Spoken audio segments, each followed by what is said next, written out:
മക്കളെ good morning. നമ്മൾ മുൻവർഷങ്ങളിൽ ചോദിച്ചിട്ടുള്ള ക്വസ്റ്റ്യൻസ് ആയിരുന്നു നമ്മൾ ഡിസ്കസ് ചെയ്തുകൊണ്ടിരുന്നത്. ഇന്ന് നമ്മൾ തൊടുവരകൾ അല്ലെങ്കിൽ ടാൻജൻസ് പറഞ്ഞുള്ള ഒരു ചാപ്റ്ററാണ് നമ്മൾ ഡിസ്കസ് ചെയ്യാൻ പോകുന്നത്. ഇയാള് ഏഴാമത്തെ ഒരു ചാപ്റ്ററാണ്. നമ്മൾ ചില ഒന്ന് രണ്ട് ചാപ്റ്റേഴ്സ് ഒക്കെ നമ്മൾ സ്കിപ്പ് ആക്കിയിട്ടുണ്ട്. അത് വളരെ സിമ്പിൾ ആയിട്ടുള്ള ചാപ്റ്റേഴ്സും അതേപോലെ നിങ്ങൾക്ക് സ്വയം പറ്റാവുന്ന ചെറിയ ചാപ്റ്റേഴ്സുമാണ്.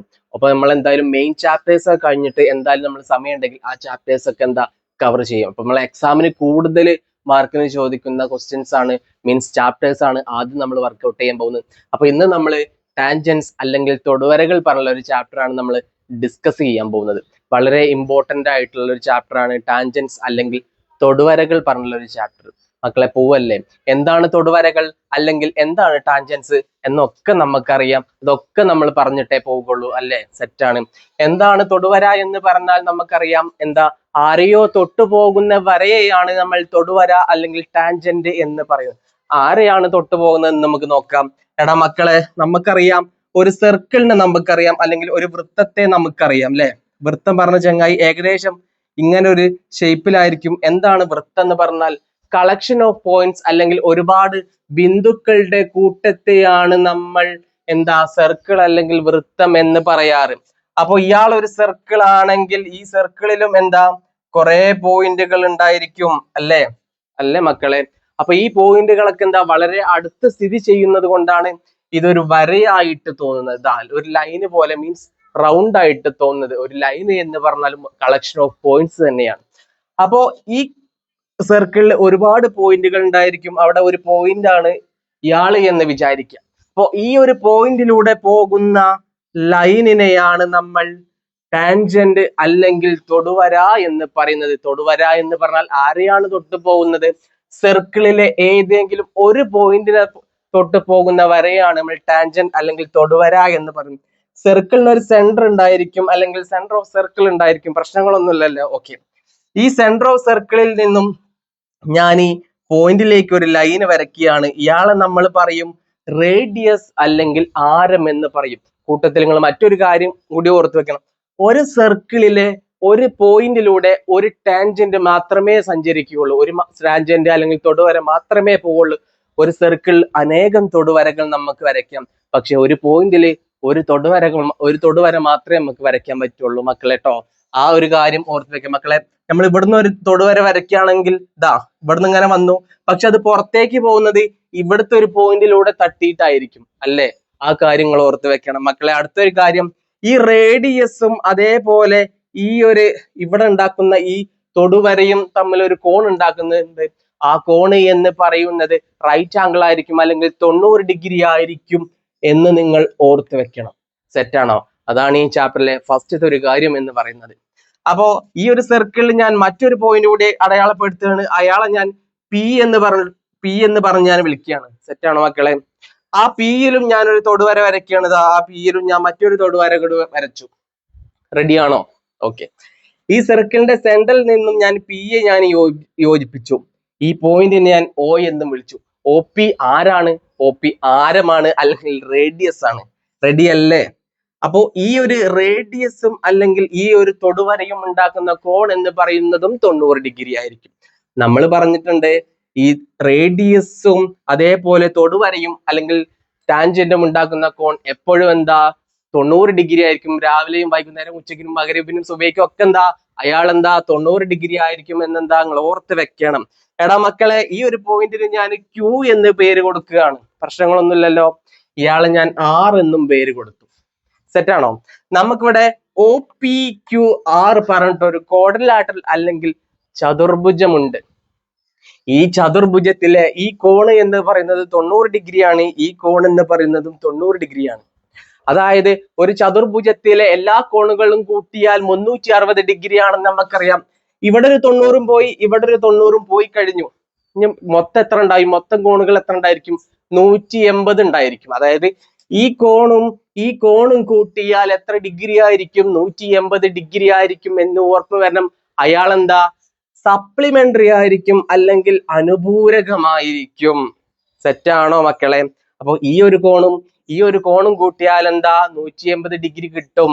ഈ കോണുകൾ എപ്പോഴും ഈക്വൽ ആയിരിക്കും. റേഡിയസിനും ടാൻജന്റിനും ഇടയിലുള്ള കോൺ മട്ടകോണായിരിക്കും അല്ലെങ്കിൽ ലംബമായിരിക്കും. തെറ്റാണോ? ഓക്കെ, ഞാൻ ഈ ഒരു സർക്കിളിൽ അടുത്തൊരു പോയിന്റ് അടയാളപ്പെടുത്താണ്. ഇയാളെ ഞാൻ പ്രത്യേകിച്ച് പേരുകളൊന്നും വിളിക്കുന്നില്ല. ഓക്കെ, ഈ ഒരു പോയിന്റ് ഈ ആറുമായിട്ടും അതേപോലെ പിയുമായിട്ടും ഞാൻ യോജിപ്പിച്ചു കഴിഞ്ഞു. സെറ്റാണോ? റെഡിയാണോ? ഓക്കെ, ഈ കോണിനെ ഞാൻ എക്സ് എന്ന് വിളിച്ചു. പ്രശ്നങ്ങളൊന്നുമില്ലല്ലോ. ആ കോണിനെ ഞാൻ എക്സ് എന്ന് വിളിച്ചു. അങ്ങനെയാണെങ്കിൽ ഈ കോൺ എന്ന് പറയുന്നതും എത്ര ഡിഗ്രി ആയിരിക്കും? ഇയാൾ എക്സ് ഡിഗ്രി ആണെങ്കിൽ ഇയാൾ എന്ന് പറയുന്നത് 2x ഡിഗ്രി ആയിരിക്കും. അയാളുടെ ഇരട്ടി ആയിരിക്കും. നമ്മൾ സർക്കിൾ അല്ലെങ്കിൽ വൃത്തങ്ങൾ പറഞ്ഞ ഒരു ചാപ്റ്റർ നമ്മൾ പഠിച്ചിട്ടുണ്ട്. അതിൽ നമ്മൾ പഠിച്ചിട്ടുണ്ട് ഈ ഒരു ആർക്ക് അല്ലെങ്കിൽ ചാപം വൃത്തത്തിന്റെ സെൻട്രൽ ഉണ്ടാക്കുന്ന കോണിന്റെ പകുതിയായിരിക്കും ഇവിടെ ഉണ്ടാക്കുന്നത്. അല്ലെങ്കിൽ തിരിച്ചു നമുക്ക് പറയാം, വൃത്തത്തിൽ ഉണ്ടാക്കുന്ന കോണിന്റെ ഇരട്ടിയായിരിക്കും അയാള് സെൻട്രൽ ഉണ്ടാക്കുന്ന കോൺ എന്ന്. റെഡി ആണോ? സെറ്റാണോ? ഓക്കെ, എടാ മക്കളെ, വൃത്തത്തിന് പുറത്തൊരു പോയിന്റ് ഉണ്ട്. അയാള് Q എന്നുള്ള പറഞ്ഞ പോയിന്റ് ആണ്. അയാളിൽ നിന്നും 2 ടാൻജന്റ് പോയിട്ടുണ്ട്. രണ്ട് ടാൻജന്റ് പോയിട്ടില്ലേ? ഇയാൾ ഒരു ടാൻജന്റ് ആണ്, അതേപോലെ ഇയാളും ഒരു ടാൻജന്റ് ആണ്. അപ്പൊ ക്യൂവിൽ നിന്നും, വൃത്തത്തിന്റെ പുറത്തിൽ നിന്നും 2 ടാൻജന്റ് പോയിട്ടുണ്ട്. അതിനർത്ഥം ക്യൂയിൽ നിന്നും അല്ലെങ്കിൽ വൃത്തത്തിന്റെ പുറത്തൊരു പോയിന്റ് ഉണ്ടെങ്കിൽ ആ പോയിന്റിൽ നിന്നും നമുക്ക് വെറും 2 ടാൻജന്റുകൾ മാത്രമേ നമുക്ക് വരയ്ക്കാൻ പറ്റുള്ളൂ. അതാണ് അടുത്തൊരു കാര്യം എന്ന് പറയുന്നത്. മാത്രമല്ല, ഈ ടാൻജന്റ് എന്ന് പറയുന്നത് എപ്പോഴും തുല്യവുമായിരിക്കും. അതായത് ഇയാൾ y ആണെങ്കിൽ, അതായത് QR അല്ലെങ്കിൽ RQ പറഞ്ഞിട്ടുള്ള ഈ ഒരു ലെങ്ത് y ആണെങ്കിൽ PQ എന്ന് പറഞ്ഞിട്ടുള്ള ഈ ലെങ്ത്തും y സെന്റിമീറ്റർ ആയിരിക്കും. സെറ്റാണോ? അത് ടാൻജന്റുകൾ തുല്യമായിരിക്കും. വൃത്തത്തിന്റെ പുറത്തൊരു പോയിന്റിൽ നിന്നും നമുക്ക് 2 ടാൻജന്റുകൾ മാത്രമേ വരയ്ക്കാൻ പറ്റുള്ളൂ. വൃത്തത്തിലെ ഒരു പോയിന്റിൽ ഒരു ടാൻജന്റ് മാത്രമേ വരയ്ക്കാൻ പറ്റുള്ളൂ. വൃത്തത്തിൽ അനേകം പോയിന്റുകളുണ്ട്. അപ്പോൾ ഇൻഫിനിറ്റ് ടാൻജന്റുകൾ വൃത്തത്തിൽ വരയ്ക്കാം. പക്ഷെ വൃത്തത്തിലെ ഒരു പോയിന്റിൽ ഒന്നേ വരയ്ക്കാൻ പറ്റുള്ളൂ. വൃത്തത്തിന് പുറത്താണെങ്കിൽ നമുക്ക് 2 ടാൻജന്റ് വരയ്ക്കാം എന്ന് നിങ്ങൾ ഓർത്ത് വെക്കണം. സെറ്റാണോ? റെഡിയാണോ? ഞാൻ മക്കളെ ഈ PR പറഞ്ഞിട്ടുള്ള ഒരു ലൈന് വരച്ചു. ഇയാള് എന്ന് പറയുന്നത് വൃത്തത്തെ സംബന്ധിച്ച് ആരാണ്? കോഡ് അല്ലെങ്കിൽ ഞാനാണ്. അങ്ങനെയാണെങ്കിൽ ഈ കോൺ എന്ന് പറയുന്നതും ഈക്വൽ ആയിരിക്കും.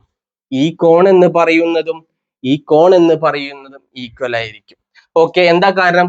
ഈ ലെങ്ത്തും തുല്യമാണെന്ന് നമ്മൾ പറഞ്ഞിട്ടുണ്ട്. ഇവിടെ ഒരു ട്രയാങ്കിൾ അല്ലെങ്കിൽ ത്രികോണമുണ്ട്. PQR എന്ന് പറയുന്ന ഒരു ട്രയാങ്കിൾ ഉണ്ട്. ഒരു ട്രയാങ്കിളിന്റെ 2 വശങ്ങൾ തുല്യമാണെങ്കിൽ ആ ട്രയാങ്കിളിന്റെ നമ്മൾ സമപാർശ്വ ത്രികോണം അല്ലെങ്കിൽ ഐസോസെലസ് ട്രയാങ്കിൾ എന്ന് പറയും. ഈ 2 വശങ്ങൾക്ക് ഓപ്പോസിറ്റ് ഉള്ള ആംഗിളുകളും എന്തായിരിക്കും? ഈക്വൽ ആയിരിക്കും. അതായത് ഇയാളും ഇയാള് Z ഡിഗ്രി ആണെങ്കിൽ ഇയാളും Z ഡിഗ്രി ആയിരിക്കും. 90 ഡിഗ്രി ആരാ? റേഡിയസും തൊടുവരയും തമ്മിലുള്ള കോണാണ് 90 ഡിഗ്രി. ഓക്കെ, സെറ്റാണോ? അങ്ങനെയാണെങ്കിൽ ഈ കോണും തുല്യവുമായിരിക്കും. റെഡിയാണോ? അതായത് ഈ ലൈന്, ഈ ഒരു ട്രയാങ്കിൾ നമ്മൾ കൺസിഡർ ചെയ്യുകയാണെങ്കിൽ, OPR എന്ന് പറഞ്ഞ ട്രയാങ്കിൾ നമ്മൾ കൺസിഡർ ചെയ്യുകയാണെങ്കിൽ ഈ ലെങ്ത്തും റേഡിയസുകളാണ്. അവയ്ക്ക് ഓപ്പോസിറ്റ് ഉള്ള ആംഗിളുകളും ഈക്വൽ ആയിരിക്കും. അതായത് ഇയാളും ഈക്വൽ ആയിരിക്കും. റെഡിയാണോ? ആ കാര്യങ്ങൾ പഠിച്ചു വെക്കണം. ഇവിടുത്തെ മെയിൻ ഒരു കാര്യം എന്ന് പറയുന്നത് ഇയാള് X ഡിഗ്രി ആണെങ്കിൽ ഇവിടെ ഉണ്ടാക്കുന്ന ഈ കോണും X ഡിഗ്രി ആയിരിക്കും. അതാണ് മെയിൻ പോയിന്റ് എന്ന് പറയുന്നത്. ഇയാൾ X ഡിഗ്രി ആണെങ്കിൽ, അതായത് വൃത്തത്തിന്റെ സെൻട്രൽ ഉണ്ടാക്കുന്ന കോൺ X ഡിഗ്രി ആണെങ്കിൽ ഇവിടെ ഉണ്ടാക്കുന്ന കോൺ X ഡിഗ്രി ആയിരിക്കും. ഇവിടെ ഉണ്ടാക്കുന്ന ഈ കോണും X ഡിഗ്രി ആയിരിക്കും. സെറ്റാണോ? റെഡിയാണോ മക്കളെ? ആ കാര്യങ്ങൾ ഓർത്ത് വെക്കുക. നമ്മൾ ഏകദേശം ഈ ചാപ്റ്ററിലെ 3/4 ഭാഗങ്ങളും നമ്മൾ കവർ ചെയ്തിട്ടുണ്ട്. ഇനി വെറും 2 കാര്യങ്ങളെ നമുക്ക് പഠിക്കാനുള്ളൂ. ആ കാര്യം നമ്മൾ അടുത്ത ക്വസ്റ്റ്യനിൽ അടുത്തൊരു കാര്യം വരുമ്പോൾ നമ്മൾ ഡിസ്കസ് ചെയ്യും. നമുക്ക് എന്തായാലും ഈ ഒരു ക്വസ്റ്റ്യൻ എന്താന്ന് നോക്കാം. നമുക്ക് ഫസ്റ്റത്തെ ഒരു ക്വസ്റ്റ്യൻ ഉണ്ട്. ഓക്കെ, ഞാൻ ഈ ഒരു പിക്ചർ ചെറുതായിട്ടൊന്ന് വായിക്കുന്നുണ്ട്. ചെറിയൊരു ഇൻട്രൊഡക്ഷൻ ആണ് നമ്മൾ തന്നിട്ടുള്ളത്. അഗൈൻ നമ്മൾ ഫസ്റ്റത്തെ ഒരു ക്വസ്റ്റ്യനിലോട്ട് നമ്മൾ പോവുകയാണ്. ഓക്കെ മക്കളെ, നമുക്ക് ഈ ഒരു ചാപ്റ്ററിൽ ഫസ്റ്റത്തെ ഒരു ഇമ്പോർട്ടന്റ് ആയിട്ടുള്ള ക്വസ്റ്റ്യൻ എന്താന്ന് നമുക്കൊന്ന് വായിച്ചു നോക്കാം. 5 സെന്റിമീറ്റർ ആരമുള്ള വൃത്തത്തിന്റെ കേന്ദ്രത്തിൽ നിന്നും 13 സെന്റിമീറ്റർ അകലെ ഒരു ബിന്ദുവാണ് പി. ഓക്കെ, സെറ്റ് ആണോ? അപ്പോ ഇങ്ങനെ ഒരു കാര്യം പറഞ്ഞു കഴിഞ്ഞാൽ നമുക്ക് റഫായിട്ട് ഒരു പിക്ചർ വരയ്ക്കാൻ നോക്കാം. റഫായിട്ട് ഒരു പിക്ചർ വരയ്ക്കുമ്പോൾ പേപ്പർ നോക്കണ ആൾക്ക് തോന്നും ഈ ചെങ്ങായിക്ക് എന്തൊക്കെ അറിയാന്നുള്ളൊരു തോന്നൽ ഉണ്ടായിരിക്കും. ആ തോന്നൽ ഉണ്ടായാൽ നിങ്ങൾ കഴിച്ചിലായി. നമുക്ക് ഫസ്റ്റ് ഉണ്ട് 5 സെന്റിമീറ്റർ ആരമുള്ള വൃത്തത്തിന്റെ. അപ്പൊ 5 സെന്റിമീറ്ററിലുള്ള ഒരു സർക്കിൾ അല്ലെങ്കിൽ വൃത്തം നമ്മൾ വരയ്ക്കണം. ഞാൻ ഒരു സംശയമില്ലാതെ ഞാൻ വരയ്ക്കാൻ പോവാണ്. ഇയാള് എന്ന് പറയുന്നത് 5 സെന്റിമീറ്റർ ആയിട്ടുള്ള ഒരു വൃത്തമാണ്. പ്രശ്നങ്ങളൊന്നുമില്ലല്ലോ. ഓക്കെ, വൃത്തത്തിന്റെ കേന്ദ്രത്തിൽ നിന്നും ഇതാണ് നമ്മൾ സർക്കിളിന്റെ സെന്റർ അല്ലെങ്കിൽ വൃത്തത്തിന്റെ കേന്ദ്രം എന്ന് പറയുന്നത്. വൃത്തത്തിന്റെ കേന്ദ്രത്തിൽ നിന്നും 13 സെന്റിമീറ്റർ അകലെയുള്ള, ഇത്രയും വന്നപ്പോൾ 5 സെന്റിമീറ്റർ ആയി, ഇത്രയും വന്നപ്പോൾ 5 സെന്റിമീറ്റർ ആയി. പ്രശ്നങ്ങളൊന്നുമില്ലല്ലോ. 13 സെന്റിമീറ്റർ ആന്ന് പറഞ്ഞത് ഇനി പോകണത് പുറത്തേക്ക് പോയി. 13 സെന്റിമീറ്റർ അകലെ എന്താ ഒരു ബിന്ദു ഉണ്ട്. അയാള് എന്ന് പറയുന്നത് പി പറഞ്ഞിട്ടുള്ള ഒരു ബിന്ദുവാണ്. സെറ്റാണോ? ഓക്കെ, അപ്പോ ഇയാള് മൊത്തം എന്ന് പറയുന്നത് എത്രയാ? 13 ആണെങ്കിൽ ഓക്കെ, ഇയാള് എന്ന് പറയുന്നത് എത്രയായിരിക്കും? 8 ആയിരിക്കും. പ്രശ്നങ്ങളൊന്നുമില്ലല്ലോ. ഇത്രയും 5 പോയി, അപ്പൊ ഇത്രയും എന്താ? 8 ആയിരിക്കും. സെറ്റാണോ? ആ കാര്യങ്ങൾ ഓർത്ത് വെക്കണം.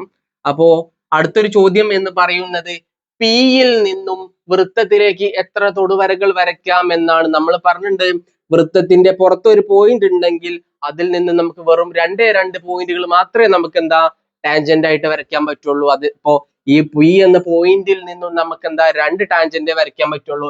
നമ്മളുടെ ആൻസർ എന്ന് പറയുന്നത് 2 ആയിരിക്കും. 2 ടാൻജന്റുകളെ വരയ്ക്കാൻ പറ്റുള്ളൂ, അല്ലെങ്കിൽ തൊടുവരകളെ വരയ്ക്കാൻ പറ്റുള്ളൂ. പ്രശ്നങ്ങളൊന്നുമില്ലല്ലോ. നമുക്ക് ബി പറഞ്ഞ ഒരു ക്വസ്റ്റ്യൻ ഉണ്ട്, തൊടുവരകളുടെ നീളം എത്രയാണ്? അപ്പൊ നമ്മൾ തൊടുവര എന്ന് വരച്ച് നോക്കാം. ദാ ഇവിടെ നിന്നും നമ്മളൊരു തൊടുവര നമ്മൾ ഇങ്ങോട്ടേക്ക് വരച്ചു. ഓക്കെ, പ്രശ്നങ്ങളൊന്നുമില്ലല്ലോ. അതേപോലെ രണ്ടാമത്തെ ഒരു തൊടുവര എന്ന് പറയുന്നത് ഇയാളായിരിക്കും. ഓക്കെ, രണ്ടാമത്തെ ഒരു തൊടുവര എന്ന് പറയുന്നത് അയാളുമായിരിക്കും. സെറ്റാണോ? അങ്ങനെയാണെങ്കിൽ ഈ തൊടുവരകളുടെ നീളം എത്രയാണെന്നാണ് ചോദിച്ചിട്ടുള്ളത്. മക്കളെ, നമുക്കറിയാം വൃത്തത്തിന്റെ പുറത്തു നിന്നും 2 പോയിന്റ് 2 ടാൻജന്റുകൾ മാത്രമേ വരയ്ക്കാൻ പറ്റുള്ളൂ. ആ 2 ടാൻജന്റുകളും എന്തായിരിക്കും? ഈക്വൽ ലെങ്ത് ആയിരിക്കും. ഒരാൾ എക്സ് ആണെങ്കിൽ മറ്റേ ചങ്ങായും എന്താണ്? എക്സ് ആയിരിക്കും. ആ കാര്യങ്ങൾ ഓർത്ത് വെക്കണം. അപ്പൊ ഈ ഒരു ലെങ്ത് ആണ് നമുക്ക് കാണേണ്ട ലെങ്ത് എന്ന് പറയുന്നത്. റെഡി ആണോ? സെറ്റ് ആണോ? ഓക്കെ, നമുക്കതൊന്ന് കണ്ടു നോക്കാം. ഞാനിതാ ഈ ഒരു ഇവിടെ നിന്നും ഈ ഒരു ലെങ്ത് ആയിട്ട് ഇങ്ങനെ ഒരു ലൈന് ഞാൻ വരയ്ക്കുകയാണ്. അയാള് എന്ന് പറയുന്നതും 5 സെന്റിമീറ്റർ ആയിരിക്കും. എന്താ? റേഡിയസ് ആണ് അയാൾ എന്ന് പറയുന്നത്. ഇയാളെ ഞാൻ ഒ എന്നും ഇയാളെ ഞാൻ എ എന്നും ഇയാളെ ഞാൻ ബി എന്നും ഞാൻ പേര് കൊടുത്തു. സെറ്റാണോ? അപ്പോ ഈ ഒരു ആംഗിൾ എത്രയാണ്? ഈ ഒരു ആംഗിൾ എന്ന് പറയുന്നത് 90 ഡിഗ്രിയാണ്.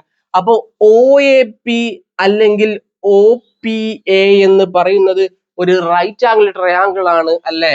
ഇയാൾ ഒരു റൈറ്റ് ആംഗിൾ ട്രയാങ്കിൾ ആണ്. അതായത് ഒരു കോണ് 90 ഡിഗ്രി ആണ്. റൈറ്റ് ആംഗിൾ ട്രയാങ്കിൾ ആവുമ്പോൾ ഇവിടെ 2 ലെങ്ത്തുകളും തന്നിട്ടുണ്ട്. 2 ലെങ്ത്തുകൾ. ഈ ലെങ്ത് നമുക്കറിയാം 13 ആണ്. ഇത് മൊത്തം എന്ന് പറയുന്നത് 13 ആണ്. ഈ ലെങ്ത് എന്ന് പറയുന്നത് 5 ആണ്. 2 ലെങ്ത് തന്നിട്ടുണ്ടെങ്കിൽ അവിടെ ആര് വരും? പൈതഗോറസ് പറഞ്ഞുള്ള ഒരു ചെങ്ങായി വരും. വെറുതെ കയ്യും വീശിയിട്ടല്ല അയാൾ വരിക. ഇവിടെ എന്താ? ഈ ഒരു ലെങ്ത്തും ഉണ്ട്, ഈ ഒരു ലെങ്ത്തും ഉണ്ട്. നമുക്ക് കാണേണ്ട ലെങ്ത് എന്താ? 90 ഡിഗ്രിക്ക് ഓപ്പോസിറ്റ് ആയിട്ടുള്ള ചെങ്ങായിയാണ് നമ്മൾ എന്താ കർണം അല്ലെങ്കിൽ ഹൈപ്പോട്ടന്യൂസ് എന്ന് പറയുന്നത് അല്ലെ? ഇയാളെ നമുക്ക് പാദമായിട്ടോ അല്ലെങ്കിൽ ലംബമായിട്ടോ എടുക്കാം. അപ്പൊ നമുക്ക് കാണേണ്ടത് ഈ ഒരു ലെങ്ത് ആണ്. അപ്പൊ ഇയാളെ നമ്മൾ പാദം അല്ലെങ്കിൽ ബേസ് ആക്കി എടുത്താൽ ഇയാള് എന്ന് പറയുന്നത് പെർപെൻഡിക്കുലർ സൈഡ് ആയിരിക്കും, അല്ലെങ്കിൽ ലംബവശമായിരിക്കും. ഇയാളെന്താ? ഹൈപ്പോട്ടന്യൂസ് അല്ലെങ്കിൽ കർണമായിരിക്കും. അപ്പൊ നമുക്ക് കാണേണ്ടത് എന്താ? ഇയാളെ ഞാൻ പാദമായിട്ട് എടുക്കുകയാണ്, ബേസ് ആക്കി എടുക്കുകയാണ്. ഓക്കെ, അപ്പൊ ഇയാള് എന്ന് പറയുന്നത് ലംബമായിരിക്കും. അപ്പൊ നമുക്ക് കാണേണ്ടത് ലംബമാണ്. അപ്പൊ ലംബം കൊണ്ടാണ് ആര് വരിക? ആര് വരിക? പൈതഗോറസ് വരിക. അപ്പോ ലംബം സ്ക്വയർ ആണ്. ലംബം സ്ക്വയർ സമം കർണം സ്ക്വയർ മൈനസ് പാദം സ്ക്വയർ എന്ന് നമ്മൾ പഠിച്ചിട്ടുണ്ട്. കർണം എന്ന് പറയുന്നത് ഇവിടെ 13 ആണ്. അപ്പൊ 13 സ്ക്വയർ മൈനസ് പാദം എന്ന് പറയുന്നത് 5 ആണ്. സെറ്റ് അല്ലേ? 5 സ്ക്വയർ. 13ന്റെ സ്ക്വയർ നമുക്കറിയാം 169 ആണെന്ന് നമുക്കറിയാം. 169 മൈനസ് 5ന്റെ സ്ക്വയർ എത്ര മക്കളെ? 25 അല്ലേ? 25. 169 നിന്നും നമ്മൾ 25 കുറച്ചാൽ നമുക്ക് 144 എന്ന് കിട്ടും. ലംബം സ്ക്വയർ ആണ് 144 എന്ന് പറയുന്നത്. അങ്ങനെയാണെങ്കിൽ ലംബം എന്ന് പറയുന്ന ചെങ്ങായി എത്രയായിരിക്കും?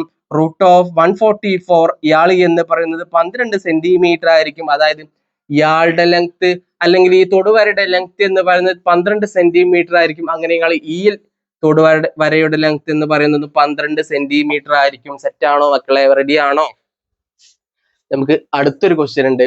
ആ ക്വസ്റ്റ്യൻ നമുക്കൊന്ന് വായിച്ചു നോക്കാം. റെഡി ആണോ? ഈ ഒരു കാര്യം നമുക്ക് മറ്റൊരു രീതിയിലും കൂടി നമുക്ക് ചെയ്യാട്ടോ. അതെങ്ങനെയാന്ന് നോക്കാം. നമ്മള് ഇങ്ങനെ ഒരു ചിത്രം പഠിച്ചിട്ടില്ലേ? ദാ ഇവിടെ ഒരു ലൈന് പുറത്തോട്ട് പോയിട്ടുണ്ട്. ദാ ഇവിടെ ഒരു ടാൻജന്റും ഉണ്ട്. ഓക്കെ, ഇയാളെ ഞാൻ എ എന്നും ഇയാളെ ഞാൻ ബി എന്നും ഇയാളെ ഞാൻ പി എന്നും ഇയാളെ ഞാൻ സി എന്നും ഞാൻ മാർക്ക് ചെയ്തു. പ്രശ്നങ്ങളൊന്നുമില്ലല്ലോ. നമ്മൾ പഠിച്ചിട്ടുണ്ട് ഇങ്ങനെ ഒരു പിക്ചർ കിട്ടിയാൽ കുറച്ച് അളവുകൾ തന്നാൽ അവിടെ നമുക്കൊരു ഉപയോഗിക്കാൻ ഒരു ഇക്വേഷൻ ഉണ്ട്. പുറമേയുള്ള ലെങ്ത് പറയുന്നത് പി ബി ആണ്, പി ബി അല്ലെങ്കിൽ ബി പി ആണ്. ഓക്കെ, അയാള് ഇൻറ്റു മൊത്തം ലെങ്ത് ഇതാ സർക്കിളിന്റെ ഈ ഭാഗത്തു നിന്നും ഇത് വരല്ലേ ഈ ഒരു ലെങ്ത്, അയാൾ എന്ന് പറയുന്നത് എ പി ആണ്. അയാൾക്ക് തുല്യമാണ് ഈ ടാൻജന്റിന്റെ ലെങ്ത്, അതായത് പി സിന്റെ ലെങ്ത് അല്ലെങ്കിൽ പി സി സ്ക്വയർ അല്ലെ, അയാളുടെ സ്ക്വയറിന് തുല്യമാണ് ഈ ലെങ്ത് ഇൻറ്റു ഈ ലെങ്ത് എന്ന് പറയുന്നത്. പുറമേയുള്ള ലെങ്ത് ഇൻറ്റു മൊത്തം ലെങ്ത് ഈക്വൽ ടു ഇയാളുടെ ഈ ടാൻജന്റിന്റെ സ്ക്വയർ അല്ലേ? അങ്ങനെ ഒരു കാര്യം നമ്മൾ പഠിച്ചിട്ടില്ലേ? ആ ഒരു സംഭവം നമുക്ക് ഇതിൽ അപ്ലൈ ചെയ്തിട്ടും നമുക്ക് ചെയ്യാം. അതായത് ഈ ഒരു ചിത്രത്തിലോട്ട് വരുമ്പോൾ നമുക്ക് കാണേണ്ടത് ഈ ഒരു ഇതാണ്, ഇയാളെയാണ് നമുക്ക് കാണേണ്ടത്. ഇതിൽ തന്നിട്ടുള്ളത് എന്തൊക്കെയാ തന്നിട്ടുള്ളത്? ഇതാ ഈ ഒരു പുറമേയുള്ള ലെങ്ത് ഇതല്ലേ, പുറമേയുള്ള 8 ഇതാണ് പുറമേയുള്ള ലെങ്ത്. അതായത് ബി പി അല്ലെങ്കിൽ പി ബി എന്ന് പറഞ്ഞ ചങ്ങായി എത്ര 8 ആണ്. എ പി എന്ന് പറയുന്നത് എന്താ? മൊത്തം ലെങ്ത് ആണ്. അതായത് ഇവിടെ മുതലും ഇവിടെ വരെയുള്ള ലെങ്ത് ഇതാ, ഇതല്ലേ മൊത്തം ലെങ്ത് എന്ന് പറയുന്നത്. ഇത്രയും 8 ആണ്, ഇത്രയും 5 ആണ്, ഇതും റേഡിയസ് ആണ്, ഇയാളും 5 ആണ്. അപ്പൊ ഇതാണ് മൊത്തം ലെങ്ത്. അതായത് പുറമേയുള്ള ലെങ്ത് മൊത്തം ലെങ്ത്, ആ മൊത്തം ലെങ്ത് എത്രയാ? 8 5 5 80 equal to P C square വേണം. പി സി സ്ക്വയർ ആണ് നമുക്ക് കണ്ടത്. പി സി സ്ക്വയർ അതേപോലെ തന്നെ നമ്മൾ 8 × 8 64 ആണ്. അതിൽ 4 തന്നെ എഴുതി, 6 ഉണ്ട് അവിടെ. ഒരു ടെട്ടും 6ഉം 14 ആണ്. പി സി സ്ക്വയർ സമം 144 എന്ന് കിട്ടി. പി സി സ്ക്വയർ സമം 144 എന്ന് കിട്ടിയോ? ലംബം സ്ക്വയർ സമം 144 എന്ന് കിട്ടി. ഇതിൽ നിന്ന് നമുക്ക് പി സി കണ്ടൂടെ? പി സി കണ്ടാൽ നമുക്ക് 12 എന്ന് കിട്ടി. അങ്ങനെയും നമുക്ക് ചെയ്യാം. ഇയാളെന്താ സർക്കിളിന്റെ സെന്ററിലൂടെ പോയിട്ടുണ്ട് എന്നുള്ള കാര്യം മാത്രമേ ഉള്ളൂ. അപ്പോഴും നമുക്ക് ഇത് അപ്ലൈ ചെയ്യാം. പ്രശ്നങ്ങളൊന്നുമില്ലല്ലോ. കൂട്ടത്തിൽ നിങ്ങൾ മറ്റൊരു കാര്യം കൂടി ഓർത്ത് വെക്കണം. നമ്മളെന്താ വൃത്തം അല്ലെങ്കിൽ സർക്കിൾ ആയിരുന്ന ചാപ്റ്ററിൽ നമ്മൾ എന്താ ഒരു കാര്യം പഠിച്ചിട്ടുണ്ട്. ഒരു ഞാൻ ഇങ്ങനെ പോയിട്ടുണ്ട്, ഒരു കോഡ് ഇങ്ങനെ പോയിട്ടുണ്ട്. അങ്ങനെയാണെങ്കിൽ നമ്മൾ ഒരു ഇക്വേഷൻ ഉപയോഗിക്കും. ഈ ലെങ്ത് ഇൻറ്റു ഈ ലെങ്ത്തിന് തുല്യമാണ്, ഈക്വൽ ടു ആണ് ഈ ലെങ്ത് ഇൻറ്റു ഈ ലെങ്ത് ഗുണിക്കുന്നത്. ഓർത്ത് വെക്കാട്ടോ. അത് ഓർത്ത് വെച്ചാൽ മാത്രം മതി. നമുക്ക് അടുത്തൊരു ക്വസ്റ്റ്യൻ ഉണ്ട്. ആ ക്വസ്റ്റ്യൻ എന്താന്ന് നമുക്ക് നോക്കാം. സെറ്റ് ആണോ മക്കളെ? ഓക്കെ, ചിത്രത്തിൽ ഓ 2 വൃത്തങ്ങളുടെയും കേന്ദ്രമാണ്. ഓ എന്ന് പറഞ്ഞ ചങ്ങായി എന്താ? 2 വൃത്തങ്ങളുണ്ട്, അയാളുടെ എന്താ കേന്ദ്രമാണ് ഓ എന്ന് പറഞ്ഞ ചങ്ങായി. എ ബി എ സി എന്നിവ ചെറിയ വൃത്തത്തെ പി ക്യു എന്ന ബിന്ദുക്കളിൽ തൊടുന്നു. എ ബി എ സി എന്ന് പറഞ്ഞ ചങ്ങായി ഈ പിയിലും ക്യൂവിനെയും എന്താ തൊടുന്നുണ്ട്. അതായത് ഈ കുഞ്ഞു വൃത്തത്തെ അപേക്ഷിച്ച് ഈ എ ബി എന്ന് പറഞ്ഞ ചങ്ങായിയും അതേപോലെ എ സി പറഞ്ഞ ചങ്ങായി എന്താ? തൊടുവരകൾ അല്ലെങ്കിൽ ടാൻജന്റ് ആണ് എന്നാണ് അർത്ഥം. സെറ്റ് ആണോ? ആ ടാൻജന്റിന്റെ പോയിന്റുകളാണ് പിയും അതേപോലെ ക്യൂ പറഞ്ഞിട്ടുള്ള പോയിന്റ്. സെറ്റ് ആണോ? ഓക്കെ, അടുത്തൊരു കാര്യം, എ ബി സി എന്നിവ വലിയ വൃത്തത്തിലെ ബിന്ദുക്കളാണ്. എ ബി സി എന്നിവ വലിയ വൃത്തത്തിലെ ബിന്ദുക്കളാണ്. പ്രശ്നങ്ങളൊന്നുമില്ലല്ലോ. ഓക്കെ, ഒരു ചോദ്യം ഉണ്ട്. എ പി എന്ന് പറയുന്നത് 5 ആയാൽ എ ക്യു എത്രയാണ്? എ പി എന്ന് പറയുന്ന ഈ ചങ്ങായി 5 ആയാൽ ഈ എ ക്യു പറഞ്ഞ ഈ ചങ്ങായി എത്രയാണെന്നാണ് ഫസ്റ്റത്തെ ഒരു ക്വസ്റ്റ്യൻ എന്ന് പറയുന്നത്. നമ്മൾ പഠിച്ചിട്ടുണ്ട് ഈ ഒരു സർക്കിൾ കൺസിഡർ ചെയ്യുക, ഈ കുഞ്ഞു സർക്കിൾ കൺസിഡർ ചെയ്യുക. കുഞ്ഞു സർക്കിൾ കൺസിഡർ ചെയ്യുമ്പോൾ ഈ എ പി എന്ന് പറഞ്ഞ ചങ്ങായും അതിൽ എ ക്യു എന്ന് പറയുന്ന ഈ ചങ്ങായും എന്താ? ടാൻജന്റുകളാണ്. വൃത്തത്തിന് പുറത്തെ ഒരു പോയിന്റ് അല്ലേ? ഈ കുഞ്ഞു വൃത്തത്തെ അപേക്ഷിച്ച് ഈ എ എന്ന് പറയുന്നത് വൃത്തത്തിനെ പുറത്തെ ഒരു പോയിന്റുകളാണ്. വൃത്തത്തെ പുറത്തുനിന്ന് ഒരു പോയിന്റിൽ നിന്നും നമുക്ക് 2 ടാൻജന്റേ വരയ്ക്കാൻ പറ്റുള്ളൂ. ആ 2 ടാൻജന്റുകളും എന്തായിരിക്കും? ഈക്വൽ അല്ലെങ്കിൽ തുല്യമായിരിക്കും. അതായത് ഇയാൾ 5 ആണെങ്കിൽ ഇയാളും എന്താ? 5 ആയിരിക്കും. അതായത് എ ക്യു എന്ന് പറഞ്ഞ ചങ്ങായി 5 സെന്റിമീറ്റർ ആയിരിക്കും. റെഡി ആണോ? സെറ്റ് ആണോ? അടുത്തൊരു ക്വസ്റ്റ്യൻ കൂടി ഉണ്ട്. A B equal to A C എന്ന് തെളിയിക്കാൻ നമ്മളോട് പറഞ്ഞിട്ടുണ്ട്. A B equal to A C എന്ന് തെളിയിക്കാൻ പറഞ്ഞിട്ടുണ്ട്. ഇതാണ് എ ബി പറഞ്ഞിട്ടുള്ള ചങ്ങായി, ഇയാളാണ് എ സി പറഞ്ഞിട്ടുള്ള ചങ്ങായി. പ്രശ്നങ്ങളൊന്നുമില്ലല്ലോ മക്കളെ. ഞാൻ ഈ വൃത്തത്തിന്റെ സെന്ററിൽ നിന്നും ഞാൻ ഈ ഒരു ടാൻജന്റിലേക്ക് ഒരു ലൈന് വരച്ചു. സെറ്റാണോ? ഈ എ ബി എന്ന് പറയുന്ന ചെങ്ങായി വലിയ വൃത്തത്തിന്റെ അല്ലെങ്കിൽ കോഡാണ്. ഓക്കെ, നമ്മളൊരു കാര്യം വൃത്തം പറഞ്ഞ ചാപ്റ്ററിൽ പഠിച്ചിട്ടുണ്ട്. വൃത്തത്തിന്റെ സെന്ററിൽ നിന്നും ഞാണിലേക്ക് അല്ലെങ്കിൽ കോഡിലേക്ക് വരയ്ക്കുന്ന ലംബം ഞാണിനെ അല്ലെങ്കിൽ കോഡിനെ ഈക്വൽ ആയിട്ട് ഡിവൈഡ് ചെയ്യുന്നുണ്ട്, ബൈസെക്ട് ചെയ്യുന്നുണ്ട്. അപ്പൊ ഇയാള് 5 ആണെങ്കിൽ ഇയാളും എത്രയായിരിക്കും? 5 ആയിരിക്കും അല്ലെ? ഇയാളും എന്താ, വൃത്തത്തിന്റെ സെന്ററിൽ നിന്നും ഞാണിലേക്ക് ഒരു കോഡ് വരച്ചാൽ ഈ എ ബി എന്ന് പറയുന്നത് വലിയ വൃത്തത്തെ അപേക്ഷിച്ച് എന്താ, അയാളെന്താ, കോഡാണ് അല്ലെങ്കിൽ ഞാണാണ്. അപ്പൊ വൃത്തകേന്ദ്രത്തിൽ നിന്ന് ഞാണിലേക്ക് ഒരു ലംബം വരച്ചാൽ അത് ഞാണിനെ തുല്യ 2 ഭാഗങ്ങളായിട്ട് മാറ്റും. ഇയാൾ 5 ആണെങ്കിൽ ഇയാളും 5 ആണ്. ഇപ്പൊ അങ്ങോട്ടൊന്ന് വരയ്ക്കുകയാണെങ്കിൽ ഇയാളും 5 ആയിരിക്കും. നമ്മളോട് എന്താ തെളിയിക്കാനാണ് പറഞ്ഞിട്ടുള്ളത്. നമുക്ക് എന്താ തെളിയിച്ച് കാണിച്ചു കൊടുക്കണം. നമുക്ക് തെളിയിക്കേണ്ടത് A B equal to A C ആണ്. നമുക്ക് ആദ്യം അറിയുന്ന ഒരു കാര്യം നമുക്ക് എഴുതി വെക്കാം. നമുക്ക് അറിയുന്ന ഒരു കാര്യം പറയുന്നത്, നമുക്ക് ബി ആണ് നമ്മൾ ചെയ്യുന്നത്. അറിയുന്ന ഒരു കാര്യം എന്ന് പറയുന്നത് ഇയാൾക്ക് തുല്യമാണ് ഇയാളും, അതായത് എ പിക്ക് തുല്യമാണ് എ ക്യു പറഞ്ഞിട്ടുള്ള ചെങ്ങായി. അത് നമുക്കറിയാം അല്ലേ? ഓക്കെ, അത് നമുക്കറിയാം. അതായത് ഓക്കെ, അതേപോലെ മറ്റൊരു കാര്യം കൂടി നമുക്ക് പഠിച്ചിട്ടുണ്ട്. ഇയാൾക്ക് തുല്യമാണ് ഇയാള് എന്ന് പറഞ്ഞിട്ടുണ്ട്. അതായത് എ പിക്ക് തുല്യമാണ് പി ബി പറഞ്ഞിട്ടുള്ള ആ ചെങ്ങായി, അയാളെന്താ 5 ആണെന്നും നമുക്ക് കിട്ടിയിട്ടുണ്ട്, അല്ലെങ്കിൽ കണ്ടുപിടിച്ചിട്ടുണ്ട് നമ്മൾ. ഓക്കെ, അതേപോലെ തന്നെ എ ക്യുവും അതേപോലെ ക്യു സിയും തുല്യമാണ്. എ ക്യുവും അതേപോലെ ക്യു സിയും തുല്യമാണ്. അയാളും എന്താണ്? 5 സെന്റിമീറ്റർ ആണ്. പ്രശ്നങ്ങളൊന്നുമില്ല. അപ്പൊ എന്താ, എല്ലാവരും തുല്യമാണ്. എല്ലാവരും എന്താ 5 ആണ്. അപ്പൊ എ ബി എത്ര മക്കളെ? എ ബി സമം 10 ആണ്. എ സി സമം എത്രയാ? എ സി സമം 10 ആണ്. A B equal to A C എന്ന് കിട്ടിയോ? കിട്ടി. അതല്ലേ നമുക്ക് കാണേണ്ടത്? അതാണ് നമുക്ക് കാണേണ്ടത്. നമുക്ക് സി പറഞ്ഞിട്ടുള്ള ഒരു ചെറിയൊരു ക്വസ്റ്റ്യൻ കൂടി ഉണ്ട്. അതെന്താന്ന് നോക്കാം. കോൺ എ എന്ന് പറയുന്നത് 90 ഡിഗ്രി ആണെങ്കിൽ അയാൾ എന്താ, മട്ടമാണ് അല്ലെങ്കിൽ 90 ആണ്. ആയാൽ ചെറിയ വൃത്തത്തിന്റെ ആരം എത്രയാണ്? ചെറിയൊരു വൃത്തം കൂടി ഉണ്ട്. അയാളുടെ ആരം എത്രയാണെന്നാണ് ചോദിച്ചിട്ടുള്ളത്. മക്കളെ നോക്കടാ, ഈ കോണ് എന്ന് പറയുന്നത് 90 ഡിഗ്രി ആണെന്ന് തന്നിട്ടുണ്ട്. അത് വെറുതെ ഒന്നല്ല തന്നിട്ടുള്ളത്. അങ്ങനെയാണെങ്കിൽ ഈ കോൺ എന്ന് പറയുന്നത് എത്ര ഡിഗ്രി ആയിരിക്കും? വേണ്ട, ഓക്കെ, അതവിടെ നിൽക്കട്ടെ. ഈ കോൺ എത്രയായിരിക്കും? ഇയാള് എത്ര ഡിഗ്രി ആയിരിക്കും? ഇയാൾ 90 ഡിഗ്രി ആയിരിക്കും. കാരണം എന്താ, ഇയാള് റേഡിയസ് ആണ്. ഇയാള് എന്ന് പറയുന്നത് അയാളുടെ എന്താ, ടാൻജന്റ് ആണ്. റേഡിയസും ടാൻജന്റും നമ്മൾ എന്താ എല്ലാ സമയത്തും എന്തായിരിക്കും? 90 ഡിഗ്രി ആയിരിക്കും. അപ്പൊ ഇയാള് 90 ഡിഗ്രി ആണ്. അങ്ങനെയാണെങ്കിൽ ഇയാളും അത് തന്നെയാണ്, അയാളും 90 ഡിഗ്രിയാണ്. അപ്പൊ ഇയാള് എന്ന് പറയുന്നത് എന്താ, 90 ഡിഗ്രി ആയിരിക്കും. അതായത് എന്താ, ഇയാളൊരു റെക്റ്റാങ്കിൾ ആണെന്ന് കിട്ടിയോ? ഇനി അടുത്തൊരു കാര്യം, ഈ ഒരു സൈഡ് എന്ന് പറയുന്നത് 5 ആണ്. ഈ സൈഡ് എന്ന് പറയുന്നത് സൈഡ്, ആ റെക്റ്റാങ്കിളിന്റെ ലെങ്ത്തും ബ്രെഡ്ത്തും എന്താണ്? ഒരേ സംഖ്യയാണ്, അല്ലെങ്കിൽ അയാൾ തുല്യമാണ്. അപ്പൊ അയാൾ എന്ത് റെക്റ്റാങ്കിൾ ആയി? അയാൾ ഒരു സ്ക്വയർ ആയി, അല്ലെങ്കിൽ സമചതുരമായാൽ 4 സൈഡുകളും തുല്യമായിരിക്കും. അങ്ങനെയാണെങ്കിൽ ഇയാളും 5 സെന്റിമീറ്റർ ആയിരിക്കും. ഇയാളും എന്താ, 5 സെന്റിമീറ്റർ ആയിരിക്കും. അല്ലെങ്കിൽ ആരം അല്ലെങ്കിൽ റേഡിയസ് എന്ന് പറയുന്നതും 5 സെന്റിമീറ്റർ തന്നെയായിരിക്കും. നിങ്ങൾ എന്താ ചെയ്യേണ്ടത്? ഇത് 5 6 മാർക്കിന് ചോദിച്ചിട്ടുള്ള ഒരു ക്വസ്റ്റ്യൻ ആണ്. വെറുതെ അങ്ങനെ ഉത്തരം എഴുതിക്ക്. എന്തുകൊണ്ടാണ് അയാൾ 5 ആയതെന്നൊക്കെ എഴുതി വെക്കണം. അതൊക്കെ നമ്മൾ പറഞ്ഞു പോയിട്ടുണ്ട്. അതൊന്നും നമ്മളുടെ ബോർഡിൽ എഴുതാൻ സ്ഥലമില്ലാത്തതുകൊണ്ടാണ് നമ്മൾ എന്താ എഴുതാത്തത്. അതൊക്കെ എഴുതണം നിങ്ങൾ കൃത്യമായിട്ട് കേട്ടോ, സെറ്റ് ആക്കണം. നമുക്ക് അടുത്തൊരു ക്വസ്റ്റ്യൻ എന്താന്ന് നമുക്ക് നോക്കാം.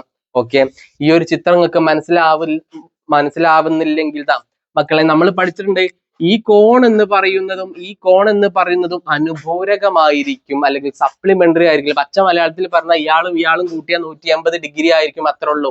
നിങ്ങൾക്ക് ഈ ഒരു ചിത്രം കണ്ടിട്ട് മനസ്സിലാവുന്നില്ലെങ്കിൽ ക്വസ്റ്റ്യൻ പേപ്പർ ഉണ്ടല്ലോ, ജസ്റ്റ് എല്ലാ ആംഗിളിലും ക്വസ്റ്റ്യൻ പേപ്പർ ഒന്ന് തിരിച്ചു നോക്കുക. നമുക്ക് എവിടെയെങ്കിലും ഒക്കെ എന്താ കത്താതിരിക്കൂല. ഓക്കെ, വൃത്തങ്ങൾ എന്ന് പറഞ്ഞ ചാപ്റ്ററിലും, അല്ലെങ്കിൽ നമ്മളെ ട്രിഗ്നോമെട്രി പറഞ്ഞ ചാപ്റ്ററിലും, അതേപോലെ ഈ ഒരു ടാൻജന്റ് പറഞ്ഞ ചാപ്റ്ററിലും ഒരുപാട് ചിത്രങ്ങളുണ്ട്. ആ ചിത്രങ്ങൾ മനസ്സിലാവുന്നില്ലെങ്കിൽ ക്വസ്റ്റ്യൻ പല ആംഗിളിലും നമ്മളൊന്ന് തിരിച്ചു നോക്കുക. ഏതെങ്കിലും ഒരു ആംഗിളിൽ വെക്കുമ്പോൾ നമുക്ക് എന്താ ആൻസർ കിട്ടും. നമുക്ക് അടുത്തൊരു ക്വസ്റ്റ്യൻ എന്താ നോക്കാം.